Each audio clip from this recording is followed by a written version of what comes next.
커피 전문가 송구영입니다. 두 번째 시간 진행하도록 하겠습니다. 이번 두 번째 시간은 커피 가공에 대한 얘기를 해보겠습니다.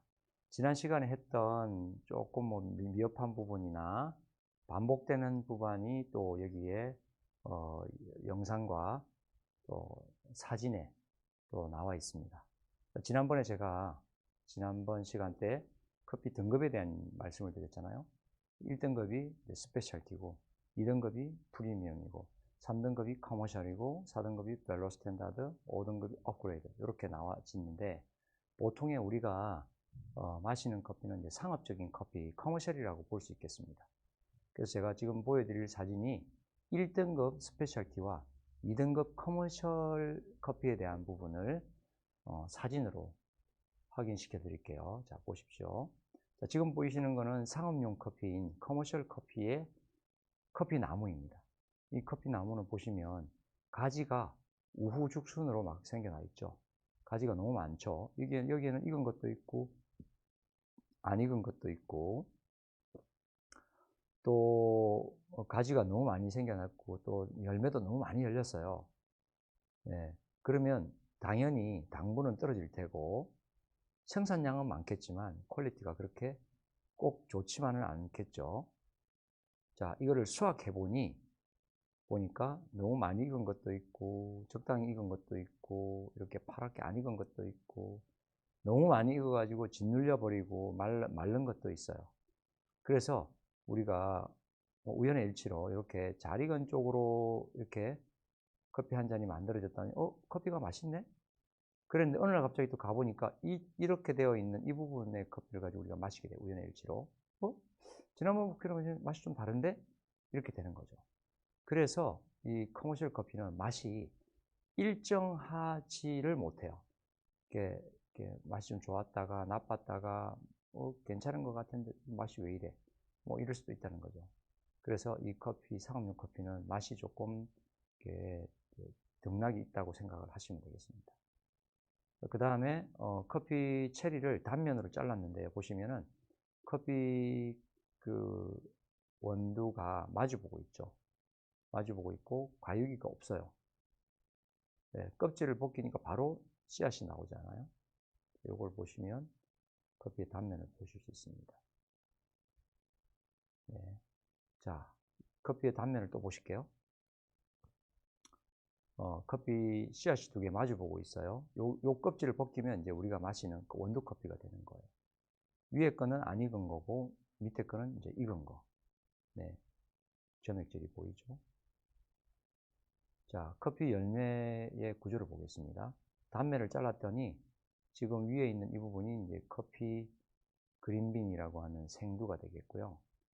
요 사이가 이제 점액질, 네, 펄프가 되겠습니다. 그 다음에 외가피. 그 다음에 요렇게 이제 두 개에서 분리를 했더니 파치먼트라고 하는 요런 이제 네가피가 나오게 됩니다. 요 껍질을 벗기게 되면 그린빈이 됩니다. 그걸 우리가 이제 볶아서 커피에 물을 내려서 마시게 되는 것이죠.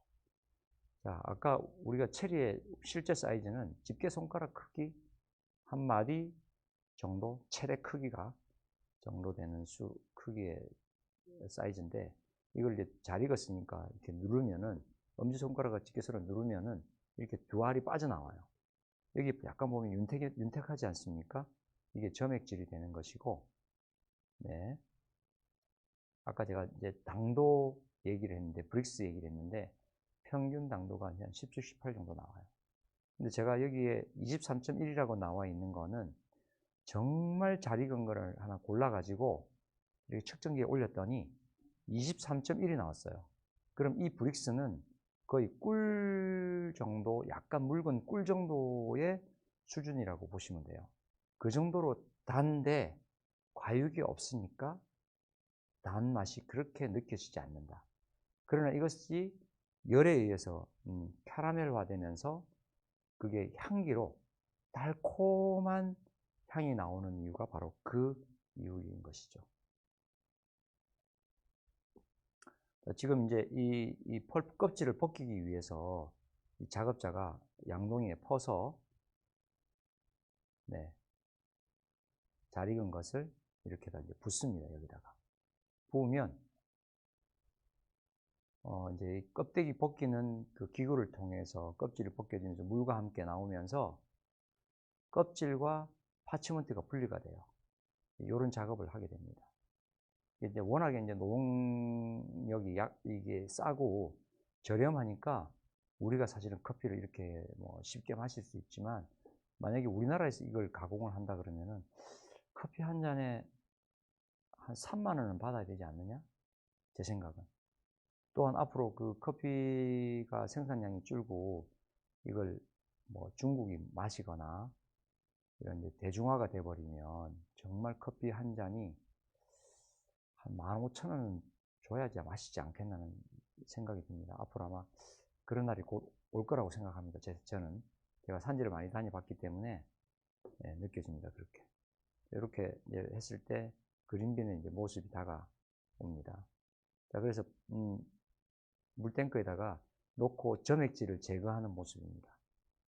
당분을 제거하고 점액질을 제거하면 이게 정교하면서도 섬세하면서도 아로마틱한 커피가 이제 만들어지는 거죠. 그래서 이렇게 발효 세척을 하는 커피는 산미가 있으면서 아로마틱한 커피가 돼요. 반대로 열매채로 말리는 것은 단맛이 많으면서 바디감이 생겨요. 자, 원래 스페셜티 커피는 사람 손으로만 이렇게 익은 것만 땄거든요. 그런데 너무 생산량이 적다 보니까 이것을 이제 대량으로 이제 생산을 해서 잘 익은 것만 선별하는 기술을, 플랜트 설비를 갖추게 돼요. 그래서 이제 생산량은 많으면서 가격은 좀 떨어지는 그런 현상이 생겨요. 지금은 이제 그 옛날 방식으로 하는 스페셜티 수확 과정이 되겠습니다. 이제 이거에서 이제 발전된 모습이 기계를 이용해서, 기계가 그 커피 나무 사이로 들어가서 막 흔들어요. 막 흔들면 익은 것만 떨어져요. 안 익은 거 붙어 있고. 예. 소리가 아마 들리실 텐데, 예. 제가 직접 올라가서 찍은 겁니다. 이래서 이제 막 따지게 되죠. 지금 이제 따진 걸 보시면은 거의 빨간 열매가 거의 한 80% 정도 돼 보이고, 안 익은 게 한 20% 정도 돼 보여요. 그래서 일단 이렇게 잘 익은 것을 스페셜티 나무, 그러니까 가지치기를 많이 해서 열매가 많이 열리지 않으면서 콩알은 크고 잘 익은 것만 선별해서 따는 과정이 되겠습니다.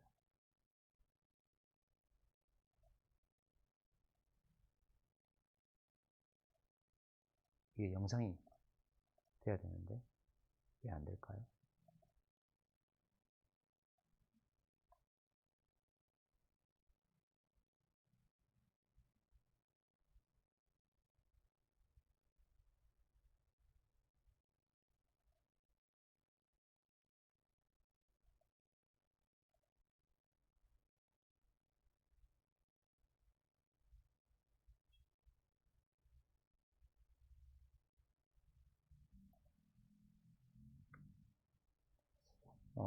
이 영상이 안 되는데, 네.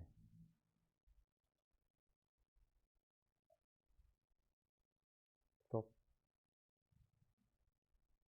지나갈게요. 자, 그 다음에 이제 잘 익은 것과 잘 익지 않은 게 이렇게 분리가 돼요. 잘 익은 거는 무거우니까 과육이 열매 체리가 가라앉아요.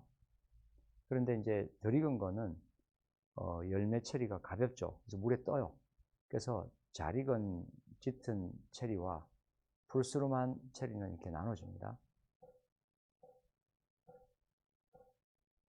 자, 그 다음 이제 건조를 하게 돼요. 네.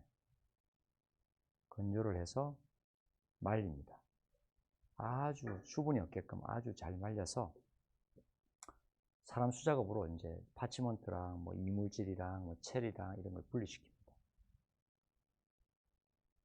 그 다음에 이제 껍질을 벗기고 훌링을 하고 난 후에 디펙트 빈을 컨베이어에다 놓고 이렇게 하나씩 두 개씩 가려냅니다. 디펙트 빈을. 그 다음에 이제 껍질 벗기고 사이즈별로 분류하고 또 밀도별로 분류하고 그다음에 그 잘 익은 것과 익지 않은 것과 또는 뭐 이렇게 체리 같은 거와 그다음에 그 껍질, 훌링한 껍질, 파치몬트 이런 것들을 이제 분류해 가지고 포장에다가 백에다가 예, 담습니다. 60kg씩. 뭐 어떤 중남미에는 파운드로 계산하니까 69kg 정도. 그 다음에 브라질 같은 경우는 60kg, 이디오피아도 60kg, 아프리카 쪽은 그 60kg로 포장을 하고 중남미에서 브라질만 60kg로 담고 나머지는 69kg 정도, 70kg 정도 담아요. 예. 파운드를 쓰기 때문에 이제 그런 수치가 나오는 건데,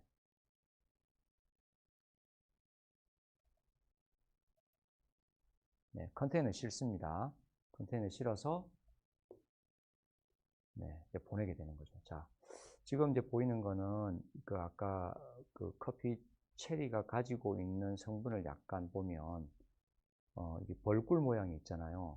이것은 이제 그 나라 협회에서 보내준 자료를 저희가 번역을 한 건데 커피 체리가 있고 그 사이에는 점액질이 있는데 이거 마치 꿀과 같다, 그만큼 달다 이런 뜻이고 나머지는 효소들이에요. 각종 여러 가지 효소들이 이 맛을 형성한다. 그렇게 이해하시면 되겠습니다.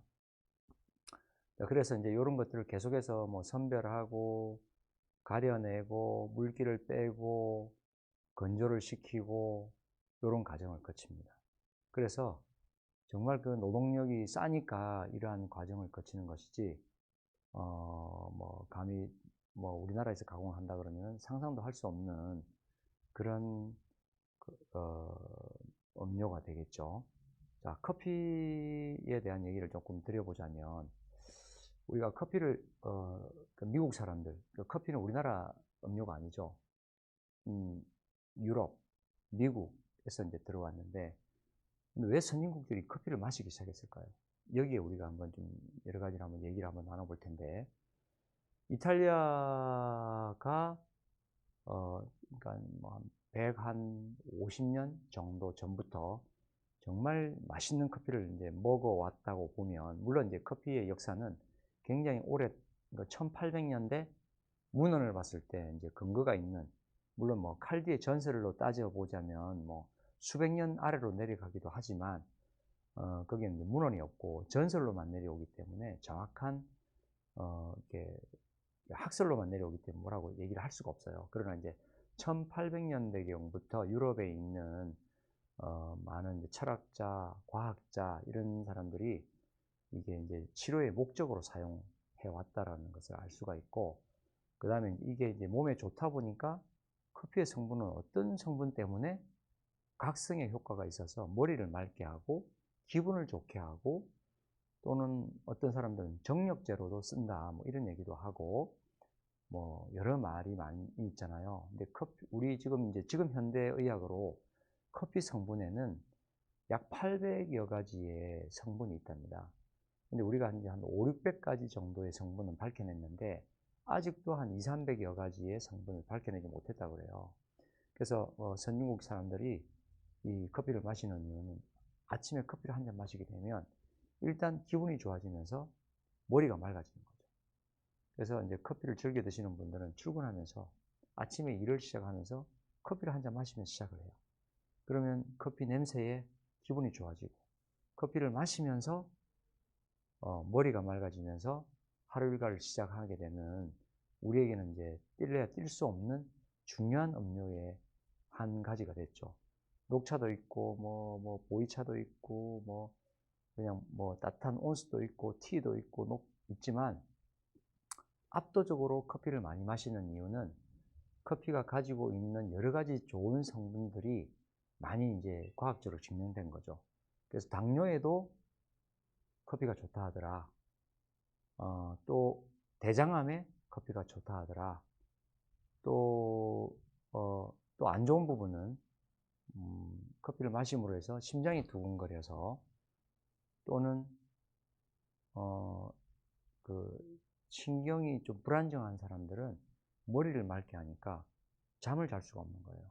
불면에 시달리는 사람한테는 커피가 굉장히 어쩌면 독약과도 같은 뭐 안 좋은 그런 또 현상이 있긴 한데, 그래도 안 좋은 것보다는 좋은 쪽으로 많이 지금 뭐 알려져서 논문에 의해서 뭐 많은 사람들이 책도 쓰고 논문에 의해서 뭐 과학적인 근거하에 너무너무 뭐 어쩌면 만병통치약이라고 할 정도로 뭐 그렇게도 알려져 있는데, 우리가 아는 부분에 대한 커피는 뭐 이렇게 해석하기 나름인 것 같아요. 그래서 커피를 이제 잘 마시면 뭐 약이 된다, 뭐 이런 말씀 드리고 싶고, 또한 아무리 좋은 음료랑 아무리 좋은 약이라고 하더라도 과하면 또 이게 지나치면 이게 또 약보다 못한 독이 될 수도 있는 것도 있잖아요.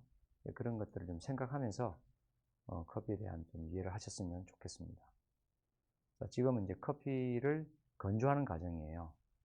자, 여기에 보이는 이 부분은 커피 체리를 말리는 과정, 열매채로 말리는 과정이고요. 여기 보면 밝은 쪽은 껍질을 벗기고 점액질을 제거한 상태에서 말리는 fully washed 정제, 세정 커피를 건조하는 곳이에요. 여기는 이제 펄프 건조인 거고, 뭐 이걸 보시면 아시겠지만, 가공분리법 아까 제가 설명드렸던 거 다시 한번 말씀드릴게요. 내추럴 건조는 열매를 그대로 말려요. 이렇게 말리면 중앙이 이 센터 컷이 타요. 자, 그 다음에 워시드 수세 건조 방식은 껍질을 벗겨서 24시간 동안 물통에 담궈놨다가 점액질을 제거하잖아요. 그러면은 이게 깨끗해지는데, 여기서는 이제 산미, 깨끗한 산미와 아로마가 생성이 돼요. 그래서 이 중간이 안 타요. 당분이 없기 때문에.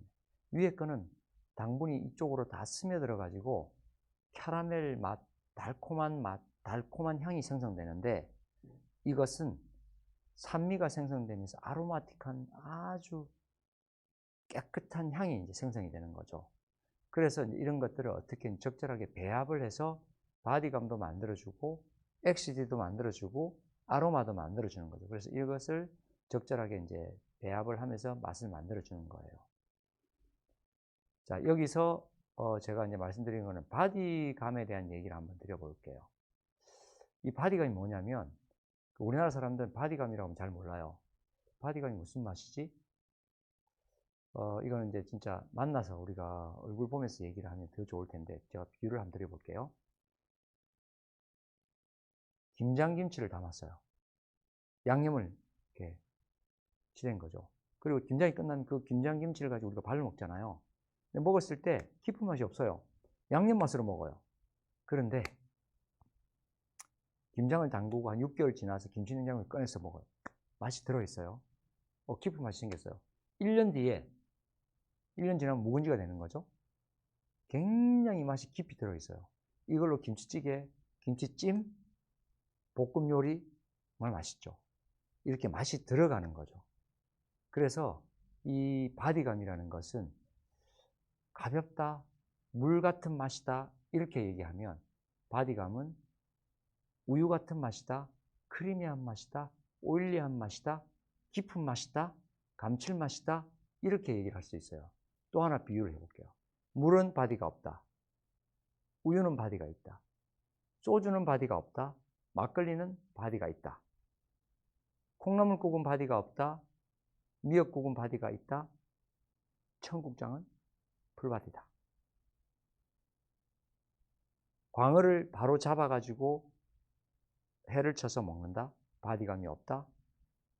연어, 아주 붉은 톤의 그 연어 슬라이스를 이렇게 해서 먹는다. 굉장히 기름지잖아요. 바디감이 있는 거죠. 두부는 담백하지만 좀 가벼운 느낌이지만 치즈, 슬라이스 치즈 같은 걸 먹으면 굉장히 뭔가 깊은 맛이 있어요. 네, 바디감이 있는 거죠. 자, 우리가 커피를 내려서 마셨다. 뭔가 가벼워, 산뜻해, 바디감이 없는 거죠. 그런데 어떤 커피, S커피는 먹으면 무겁고 쓰면서 쓴맛 뒤에 아주 고급스러운 세련된 오일감이 있잖아요. 바디감이 있는 거죠. 와인도 마셨을 때 산미만 너무 많아. 근데 어떤 걸 먹었는데 묵직해. 고기랑 먹으니까 너무 잘 어울려. 바디감이 있는 거죠. 이렇게 바디감이 있는 것과 없는 것은 맛에 굉장한 차이를 주는데, 이 커피의 바디감은 굉장히 중요한 맛의 결정을 하는 요소예요. 사실은 뭐 향도 좋지만 바디감이 최고의 등급을 따지는 기준 중에 하나라고 볼 수 있어요. 이것은 잘 익은 열매에서 나오는 또는 깊고 높은 일교차가 큰 나무 커피 열매에서 나오는 커피는 굉장히 바디감이 좋아질 수 있는 여지가 많은 거죠. 근데 지대가 낮은 쪽은 또 바디감이 좀 떨어질 수도 있는 뭐 그런 것도 있을 수 있습니다. 예. 그래서 커피의 바디감은 굉장히 맛의 중요한 부분을 차지합니다. 자, 두 번째 시간은 여기서 마치도록 하겠습니다.